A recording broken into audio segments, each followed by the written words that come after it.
Po, të themi të vërtetën, e mbrosi përbashkë gjithë politikës, ose suksesi më i madh ka qenë shkatrimi i sistemit drejtësisë.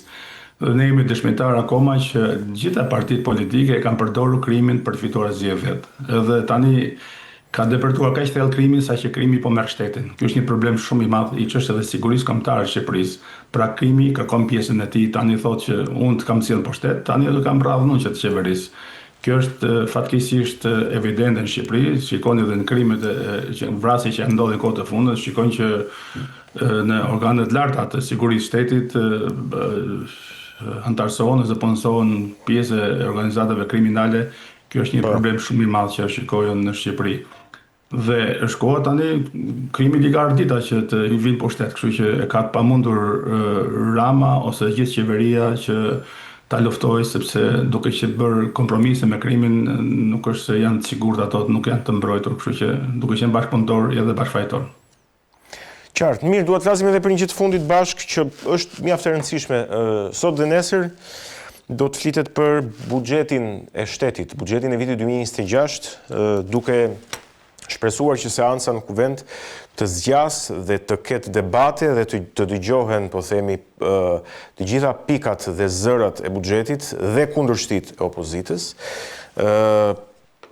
me një buxhet të propozuar rreth 8.8 miliard euro, po themi, dhe me një tjetër propozim që ka marrë zë në opinionin publik, që është paqja fiskale, që është kundërshtuar nga opozita. Tani unë jo më kot doja të ta bëja këtë pyetje duke marrë parasysh edhe faktin që ti je në Gjermani. Patjetër buxheti edhe i landeve aty në Gjermani është besoj shumë i lartë se sa gjithë buxheti i Shqipërisë. Po çfarë mendon për këtë buxhet të vitit 2026? Më i madh dhe më i balancuar ndonjëherë shkruar qeveria. Po.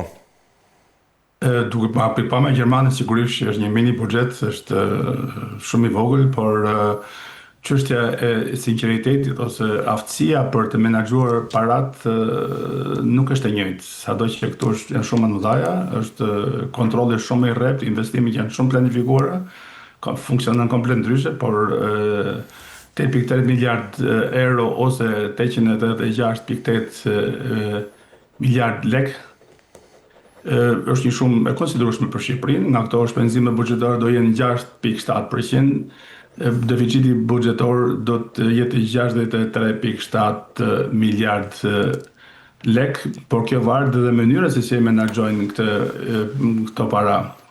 Në qoftë se qeveria nuk arrin dot të menaxhojë parat, të ketë ardhurat mjaftueshme, sigurisht që do ketë një farë mënyre edhe krizë financiare.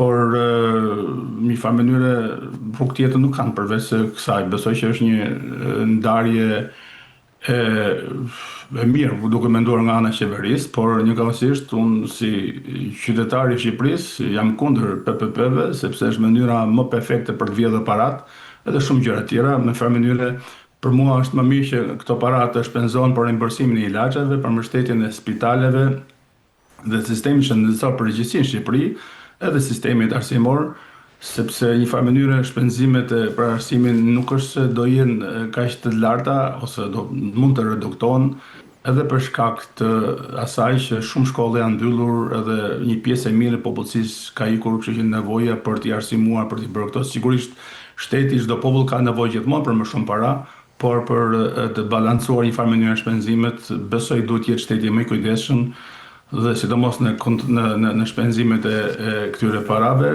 Për 2.5% do të jetë edhe indeksi i rrogave dhe do të rrisin rrogën minimale, minimumi 50.000 lek në muaj.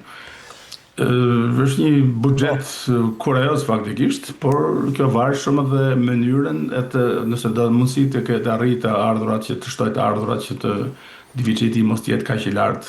Kështu që do e lëm kohës, por besoj që edhe socialistët nuk janë të lumtur me këtë qeveri, me këtë situatë politike që kanë, dhe korrupsioni është galopant, kështu që thjesht duke kursyer nga korrupsioni Shqipëria do merrte frym më lirshëm, por mendoj që edhe do të ketë shumë deputet të ndershëm socialistë që me mish në përdhëm miratojnë buxhetin, Por sigurisht demokratit janë kundër, është drejtë e tyre këtë normale që do kundërshtojnë, sepse jo vetëm demokratët, jo vetëm opozita, por e gjithë Shqipëria shikon që parat e shqiptarëve po vidhen, po keq përdoren. Ju shikoni skandal pas skandali, kështu që 50 miliard vjedhje nuk është asgjë.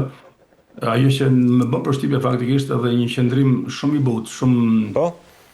nga ana e Bashkimit Evropian, megjithëse e shikojnë se këto vjedhje janë galopane në Shqipëri, por prezumimi i pafajësisë është shumë i rëndësishëm në politikën europiane, kështu që të gjithë mendojnë dhe thonë që në radhë parë nuk është çështja e Europës, është çështja e Shqipërisë.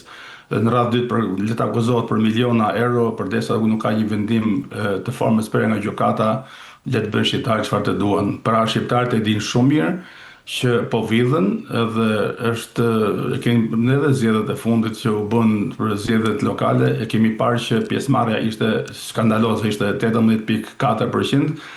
Dhe një farë mënyre unë e shikoj si pacienti që refuzon ushqimin, refuzon ilaçet. Pra njerëzit janë të lodhur, e dinë që vota tyre nuk ka asnjë rëndësi. Edhe në një farë mënyre e nxjerr blof edhe Partinë Socialiste me një vjedhje kaq galopante të votave, kështu që fakti njerëz nuk po shkojnë për të votuar as PD-n as person, tregojnë që janë të ngopur me pakënaqësitë dhe me mungesën e rezultateve të qeverisë. Përgjegjësia kryesore bi gjithmonë mbi qeverinë, pavarësisht se cila parti është në pushtet. Pra, ideja për t'u rikthyer buxhetit, se kemi dëgjuar zotin Rama edhe për rritjen e çdo muajshme, po themi duke filluar nga viti 2026 të pensioneve, për rrogën mesatare, për pensionin minimal, shifra të cilat këto për nivelin ku është Shqipëria duken, po themi, barë buxhetore. Po problemi këtu nuk kanë qenë buxheti dhe mungesa e parave, por menaxhimi i tyre, apo jo? Sigurisht, këtë unë mundova të shpreh që menaxhimi i buxhetit, u jam kundër PPP-ve, se është forma më perfekte për të vjedhur parat, dhe me sa duket nuk e kanë problem fare menaxhimin, menaxhim skandaloz, kështu që për kaq kohë sa kanë votën e pas kanë marrë që të vjedhin, kështu që jo të qeverisin Shqipërinë. Shumë shqiptarë janë pakënaqur dhe prandaj kthejmë edhe një herë te kjo që mungesa e pjesëmarrjes në zgjedhje është shumë e ulët dhe tregon që nuk ka përfaqësim demokratik.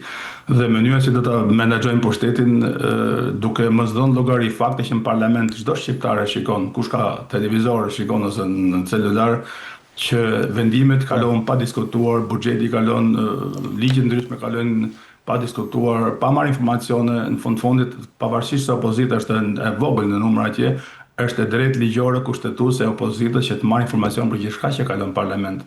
Në ato opozita nuk janë spektator faktikisht, ato nuk kanë shumicën, por nuk janë spektator për të parë se si kalohen ligjet pa i pyetur, pa i diskutuar, pa i përmendur fare, thjesht ngre kartonin dhe mirë ato ligjin.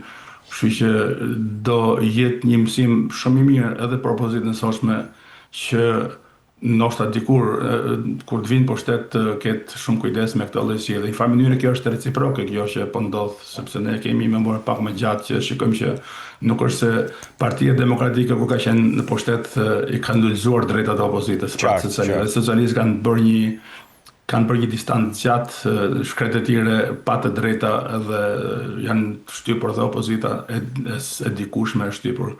Kështu që çfarë të bësh do të ta bëjnë. Unë jam për drejtësi, jam për shtet ligjor, jam për marrëdhënie korrekte mes partive dhe marrëdhënie korrekte të qytetarit me shtetin.